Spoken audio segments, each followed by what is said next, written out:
Welcome to What Do You Do? Today, I am standing on the runway at the Brandon Municipal Airport, and we're going to be doing a unique workplace tour with the airport manager, Greg Brown. This is the behind the scenes of where your bags go. What people may not understand is the other maintenance shop we had was actually a repurposed 1960s helicopter hangar. And that sounds like something simple. That is a nightmare, and I don't want to go through it. So welcome to the Brandon Municipal Airport. I'm Greg Brown, I'm the airport manager. I'd like to introduce you to our facility. This is our main terminal building. So the terminal was reconstructed in 2016 as part of getting a scheduled air service with WestJet. The original terminal starts actually down the hall. It was constructed in 1970. If you can imagine, when we built the terminal in 1970, there was no screening of passengers. It was pretty easy to get on an aircraft and go. Our actual terminal we had in 1970 didn't even have bathrooms in the departure lounge because there was no secure holding. The actual airport manager had to give up his office to construct bathrooms in the departure lounge. So it's just meeting all the modern needs of the traveler is what we were going for when we did this.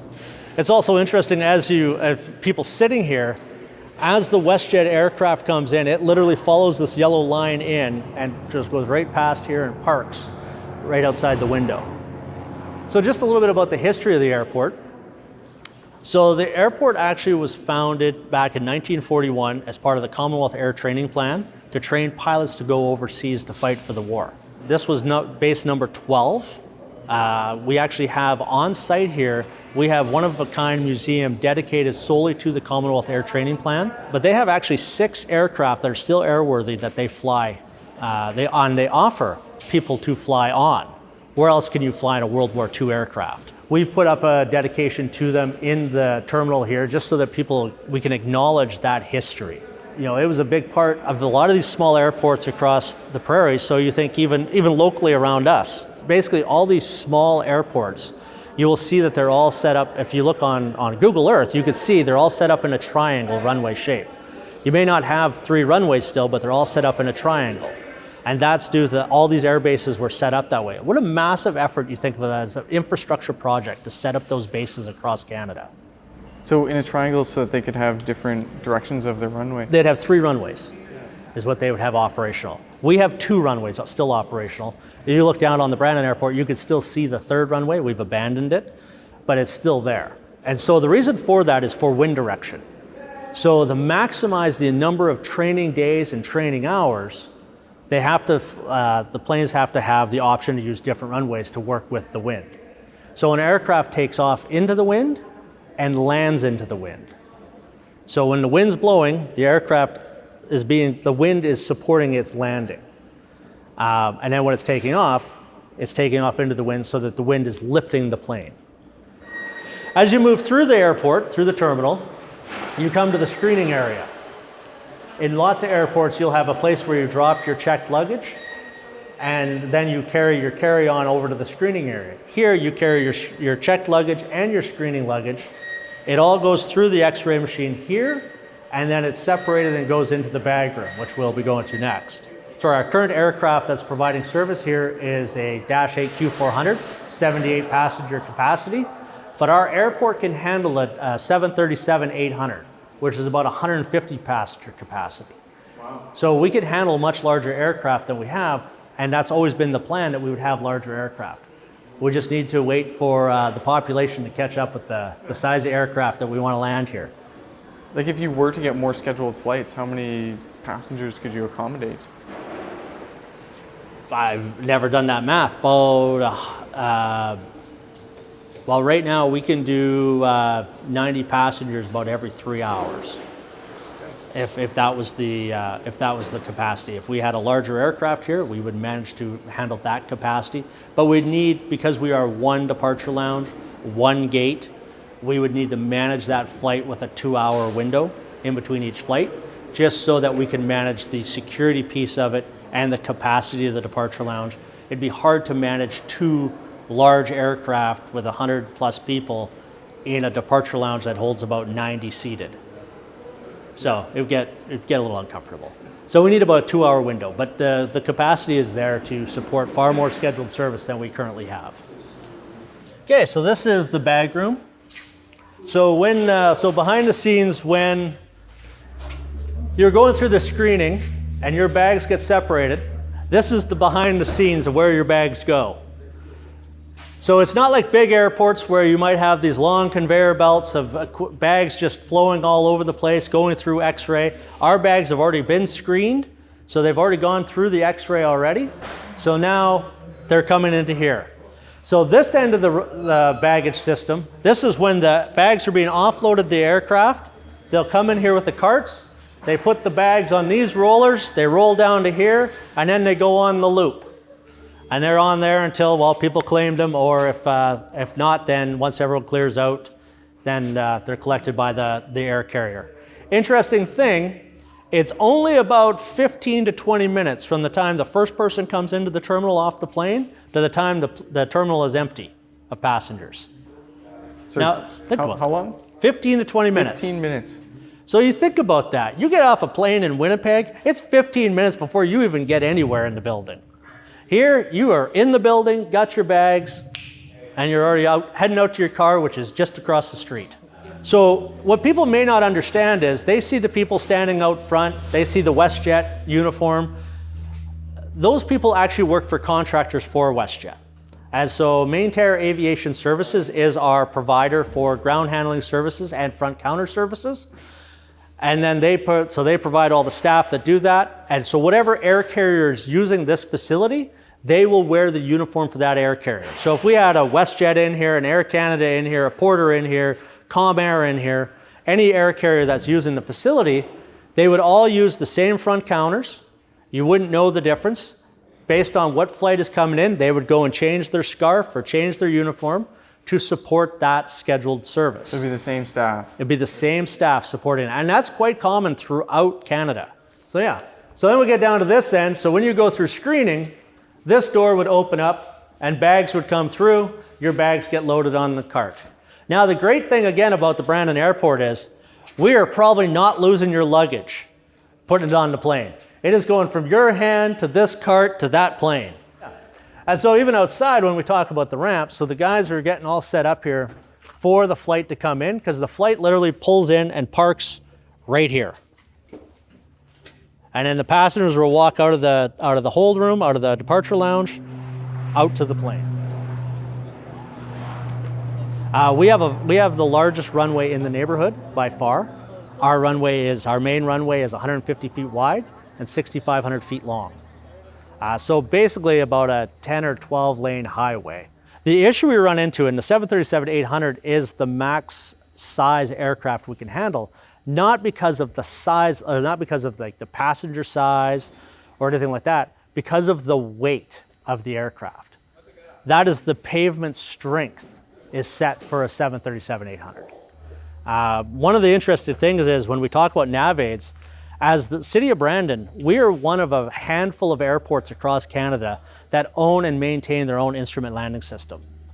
And we had to get an instrument landing system in order to attract scheduled service.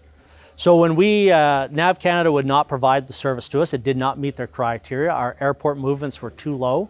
Back then our movements would have been around 17 to 18,000 movements a year. And so we didn't have enough air traffic to warrant the investment of an ILS here.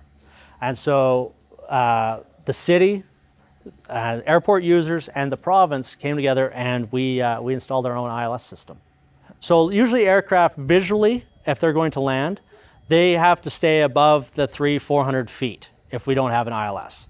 So if they can't see the runway at 400 feet down, like above the ground, they can't land. So what the ILS is doing, it's getting us down to 200 feet. So when they break out of the clouds, they can be 200 feet above the ground and go, oh, there's the runway. And the ILS gives them that guidance to get there. Right. So if you're ever wondering how runways get their names, so for example, this is runway 08, that's runway 26. It comes from a compass direction. So if you look at a compass, that's how the runway codes, the way they point on the compass, that's how they get their direction. So we have runway 08 to 26 is the main runway. Our crosswind runway is 1432. Our abandoned runway is 0220. And so every runway has a code, and that's how they get the code. And as the geometric center of the Earth changes, so does the code of the runway. So we're 08.5, and once we get up to 08.7, we'll actually have to change the runway code to 09. And that sounds like something simple. That is a nightmare, and I don't want to go through it. I hope I'm not here. Because it's not as simple as you just, oh, we're just going to paint new numbers on the runway. Every manual we have, every piece of advertisement we have, has the runway code in it. Our staff, our procedures, everyone has been using the same codes their entire career. You change that code, that is a learning curve. So as we're gonna head over to our maintenance shop. So the maintenance shop was built in 2020 is when we moved into it. Understanding that the other maintenance shop we had was actually a repurposed 1960s helicopter hangar. This whole area out here was full of barracks, hospitals, all kinds of things.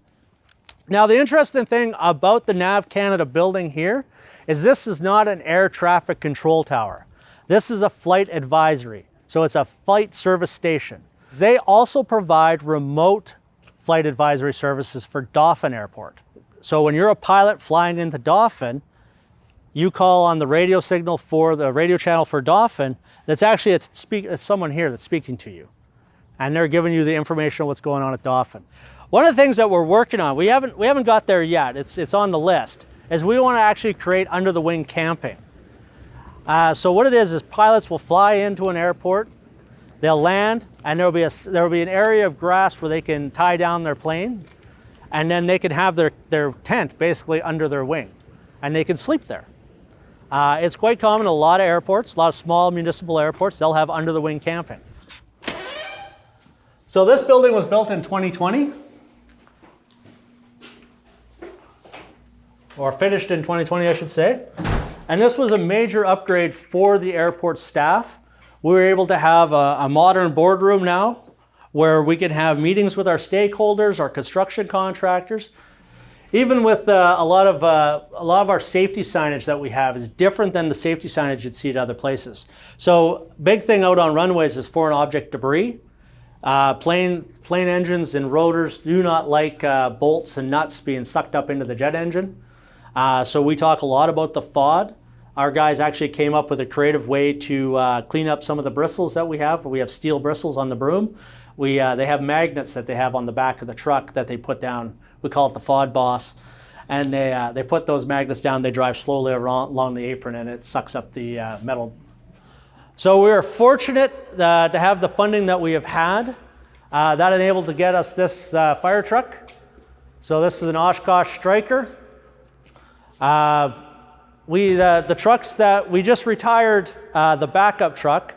The backup truck was a 1984, I think, Walter. And so that truck was 40 years old, and we retired it. This truck is a 2012, so this truck is already on its way to being a fairly old piece of equipment. But it's got low hours. It works great for what we need it for. As I said, we have one operator here usually. And that one operator is responsible for running this truck if there's a crash happens. This is the response vehicle. They can do everything from inside the cab. They don't have to get out.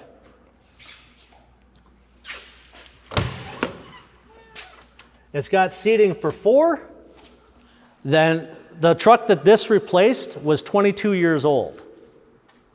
So our equipment has a long service life. We take very good care of it. For example, this sweeper is 22 years old, or 20 years old for sure. And you just run this along the runways? Correct. So the plow is ahead. We don't have the blade on it right now because it's summer, but we'll drop this sweeper down and it'll sweep the snow off. So the plow is plowing snow. This is sweeping it bare and dry. And then behind it, there's blowers to blow anything out off to the side. It's not winter, so I can't show it in action. We have a loader. The loader is basically the Swiss Army knife of airport equipment. So this is our backup plow, this is our backup sweeper, and we also use it as a loader, a forklift, pretty much any attachment we can put on it. What are some different things that you have to do to maintain the runway? Is there like yearly, so obviously clearing the snow, brushing it off. Is there anything else that you? We do crack filling and line painting. Okay. So it's pavement, so it needs to be crack filled. We can't allow it to degrade to the point that the roads do. We can't have, it's not pothole filling. We're out there filling cracks. So we don't get potholes. Also the line painting. So the lines have to be bright and white for the aircraft to see them. So we bought our own line painting equipment, and our staff go out there and they paint it. And then we have, because you can't just plow and sweep snow, we plow it off to the side, and then we have to blow the snow away, because you can't have a snowdrift on the side of the runway. So we'll have a snowblower here as well. So we have this one, and then we have a backup attachment that goes on the actual loader. So if this one's off for maintenance, we have another one that we can bring in. Because we can't plow and sweep off the paved surface, so we end up with piles of snow there that we either have to move with the plow or remove with this snowblower. Right. And everyone who does this is contract, or are they employed by? These are all City of Brandon employees. Everyone who operates out of this building, so I have 4 equipment operators, 4 staff take care of everything. They even cut the grass.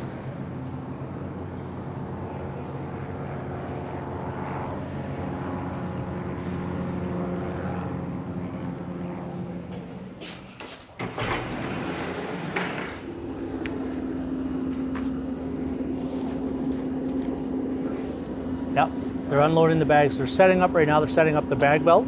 Yep. And so then they'll bring that unit over. They'll offload the bags onto there, and then they'll bring it. By the time they're done, most of the passengers are already inside, and then they bring the cart over and offload the bags. Right, and at the same time they're refueling? Yeah, the fuel truck is not here yet. It'll be coming shortly. I'm just seeing the person at the front there. That's the ground power unit. Oh, okay. So they're providing the power to the plane. And then in the winter, they actually have a heat card as well that they plug in to provide heat to the plane and heat to the motors.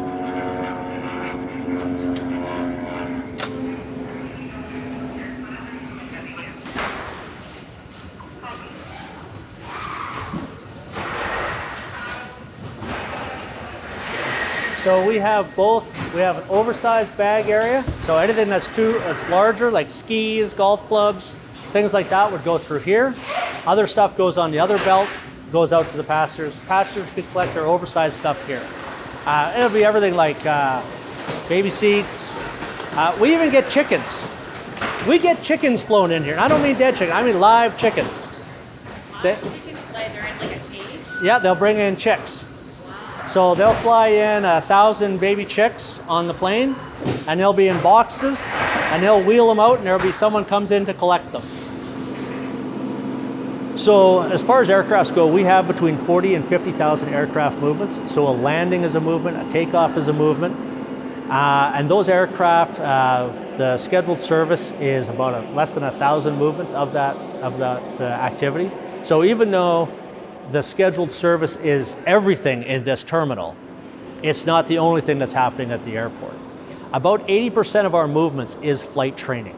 So that would be flight training for private pilots, that would be flight training for commercial pilots, Air Force, and then we've even had air cadet programs operating out of here. So we have 16-year-olds learning to fly.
Well, thank you very much, everyone, for joining us on our tour of the Brandon Airport. It's been my pleasure to guide you through it. If you have time, please come up and check out the airport and check out the museum.